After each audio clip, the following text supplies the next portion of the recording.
আমার জীবনে কিছু পুরাতন স্মৃতি তোমাদের সামনে তুলে ধরছি। এটা হচ্ছে আমার ক্লাস 6-এর ইংলিশ গ্রামার বই। আমার যখন ক্লাস 6-এ পড়তাম তখন এই বইটা আমার স্কুল বুক ছিল। এখানে সমস্ত কিছু এই যে দেখুন, তাই ইংলিশ অ্যালফাবেট থেকে শুরু করে এখন সূচিপত্র যেখানে এই দেখেন সমস্ত কিছু এগুলো তখন কিন্তু ছিল। এই দেখুন আর একটা বই দেখাচ্ছি, আর একটা হচ্ছে আমার, এটা হচ্ছে ক্লাস 8-এর, এটা ক্লাস 7-এর, এটা হচ্ছে ক্লাস 7-এর আমার ইংলিশ গ্রামার বই।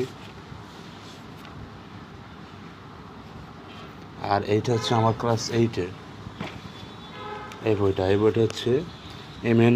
সিনহার লেখা। তোমরা অনেকেই জানো, যারা মানে সিনিয়র আছো। এম.এন. সিনহা আমাদের বহরমপুর যে ক্যান কলেজ অর্থাৎ কৃষ্ণনাথ কলেজের